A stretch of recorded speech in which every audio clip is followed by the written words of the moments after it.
بسم اللہ الرحمن الرحیم۔ اللہ کے نام سے جو نہایت مہربان، بے حد رحم فرمانے والا ہے۔ گزشتہ قسط میں ہم نے رسول اکرم صلی اللہ علیہ وسلم کی مبارک نسبی تاریخ پر نظر ڈالی۔ حضرت ابراہیم اور حضرت اسماعیل علیہ السلام کے مقدس گھرانے سے قریش مکہ تک، اور جانا کہ بت پرستی کس طرح عمر بن لوحی کے ذریعے عرب میں داخل ہوئی۔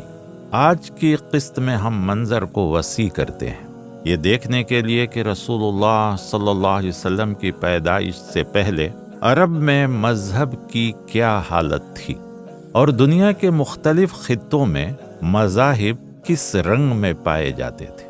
اور پھر سنیں گے سچ کے ایک متلاشی سلمان فارسی رضی اللہ تعالی عنہ کا دل ہلا دینے والا سفر، جو تلاش حق میں بھٹکتے ہوئے بالآخر رسول اللہ صلی اللہ علیہ وسلم تک پہنچ گئے۔ عرب میں مذہب کی کیفیت قبل از نبوت صلی اللہ علیہ وسلم۔ اسلام سے پہلے پورا عرب بت پرستی میں غرق تھا، لیکن اسی اندھیرے میں چند دل ایسے بھی تھے جو بتوں سے منہ موڑ کر سچائی کی طرف متوجہ ہو رہے تھے۔ ان میں ایک نام ورقہ بن نوفل کا ہے، جو ام المومنین خدیجہ رضی اللہ عنہا کے چچا تھے۔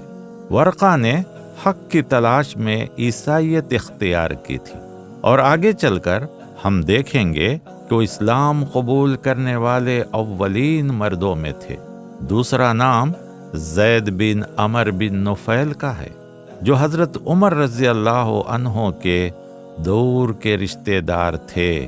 انہوں نے یہودیت اور عیسائیت دونوں کو رد کر دیا اور اعلان کیا کہ مکے میں ابراہیم علیہ السلام کے دین پر ان کے سوا کوئی موجود نہیں۔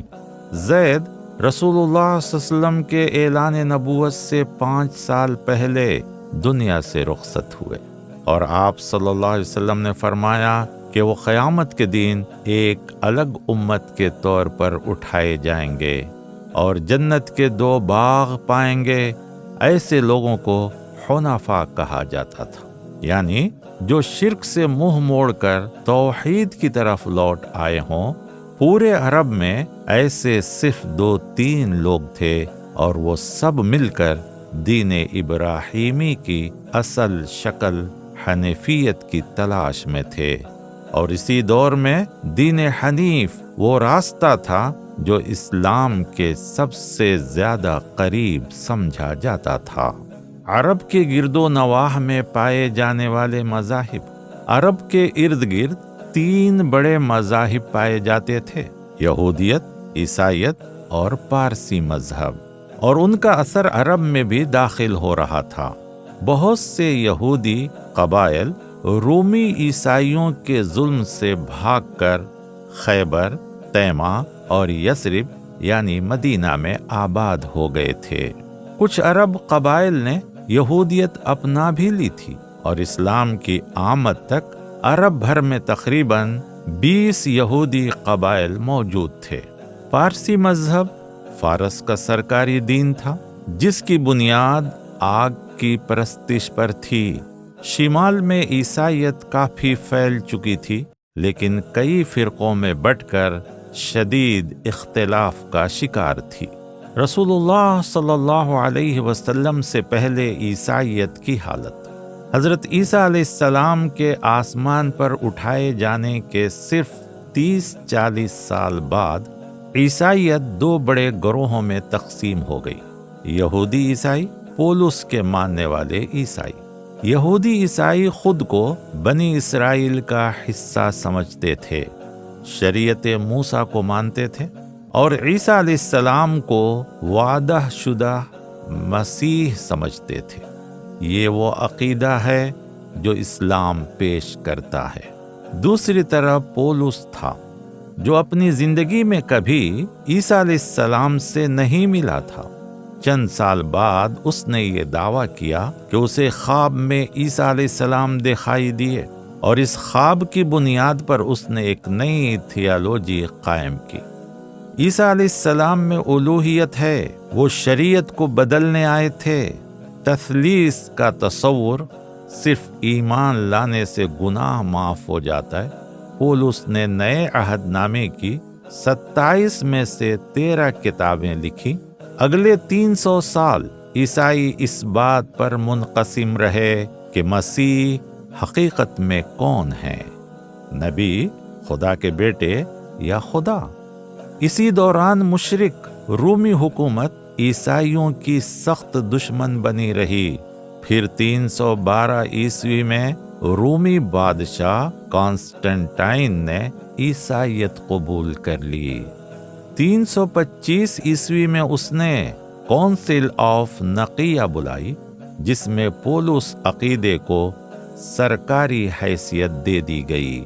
جو لوگ اصل توحیدی عیسائیت پر قائم تھے، یہودی عیسائی، انہیں ستایا گیا، جلایا گیا اور قتل کیا گیا۔ سورۃ البروج کی آیات 4 تا 8 میں قرآن کریم ایسے ہی مظالم کی طرف اشارہ کرتا ہے جو ابتدائی یہودی عیسائیوں پر ڈھائے گئے تھے۔ ہلاک ہو جائیں خندق والے، جنہوں نے ایندھن سے بھری آگ بھڑکائی، جب وہ اس کے گرد بیٹھے ہوئے تھے اور دیکھ رہے تھے کہ وہ اہل ایمان کے ساتھ کیا کر رہے ہیں، اور انہوں نے انہیں کسی اور وجہ سے عذاب نہیں دیا سوائے اس کے کہ وہ اللہ پر ایمان لاتے تھے جو غالب ہے، قابل حمد و ثنا ہے۔ یوں اصل عیسائی بکھر کر دور دراز علاقوں میں چلے گئے اور پولسی عیسائی آگے چل کر کیتھولک، آرتھوڈکس اور پروٹسٹنٹ کی شکل میں تبدیل ہوئی، جو آج عیسائیت کا 99.90% ہے۔ رسول اللہ صلی اللہ علیہ وسلم کی ولادت 570 عیسوی میں ہوئی، یعنی عیسیٰ علیہ السلام کے اٹھائے جانے کے تقریباً 570 سال بعد۔ اس وقت اصل مسیحی عقیدہ جاننے والے افراد بہت کم رہ گئے تھے، اور اس کی بہترین مثال سلمان فارسی رضی اللہ عنہ کی داستان ہے۔ سلمان فارسی رضی اللہ عنہ کا سفر ایمان صحیح مسلم میں ان کا طویل واقعہ تفصیل سے آتا ہے۔ سلمان فارس میں پیدا ہوئے، ان کے والد پارسی مذہب کے بڑے پجاری تھے اور سلمان آگ کے مندر میں خدمت کرتے تھے۔ ایک دن مندر جاتے ہوئے سلمان کا سامنا ایک راہب سے ہوا، جس کی ایک چھوٹی سی خانقاہ تھی۔ راہب اپنی عبادتی نغمے گا رہا تھا اور سلمان رک کر سننے لگا۔ اس کی تلاوت نے سلمان کو مسحور کر دیا۔ سلمان نے راہب سے اس کے دین کے بارے میں پوچھا تو راہب نے عیسائیت کے عقائد بیان کرنا شروع کیے۔ توحید کے پیغام سے متاثر ہو کر سلمان نے یہ دین قبول کر لیا۔ جب اس کے والد کو اس بات کا علم ہوا تو انہوں نے سلمان کو زنجیروں میں جکڑ کر گھر میں قید کر دیا اور اس عیسائی راہب کو قتل کروا دیا۔ سلمان کسی طرح اپنے گھر سے فرار ہونے میں کامیاب ہو گیا۔ راہب نے اسے بتایا تھا کہ وہ شام کی ایک جگہ جائے جہاں اسے ایسے راہبوں کا ایک گروہ ملے گا جو اصل عیسائیت پر قائم تھے۔ سلمان شام گئے اور وہاں کئی راہبوں کے ساتھ رہنے لگے۔ ایک راہب کے مرنے پر وہ دوسرے کے پاس چلے جاتے۔ یوں یہ سلسلہ 4 بار چلا۔ چوتھے راہب نے وفات سے پہلے بتایا کہ اب دنیا میں اصل عیسائیت پر قائم لوگ بہت کم رہ گئے ہیں، لیکن آخری نبی کی آمد قریب ہے، اور 3 نشانیاں بتائیں: کھجوروں کی بستی، پشت پر نشانی، تحفہ قبول کرنا، صدقہ نہ کھانا۔ سلمان نے دریافت کیا تو بتایا گیا کہ یہ بستی خیبر ہے۔ وہ وہاں روانہ ہوئے، مگر راستے میں اغوا ہو کر یثرب یعنی مدینہ میں غلام بنا دیے گئے۔ برس گزر گئے، حتیٰ کہ مدینہ میں یہ خبر پھیلی کہ محمد صلی اللہ علیہ وسلم ہجرت کر رہے ہیں۔ اس وقت سلمان تقریباً 80 برس کے تھے۔ سلمان فارسی اور رسول اللہ صلی اللہ علیہ وسلم کا پہلا ملاپ۔ ایک دن کام کرتے ہوئے انہیں رسول اللہ صلی اللہ علیہ وسلم کی آمد کی خبر ملی۔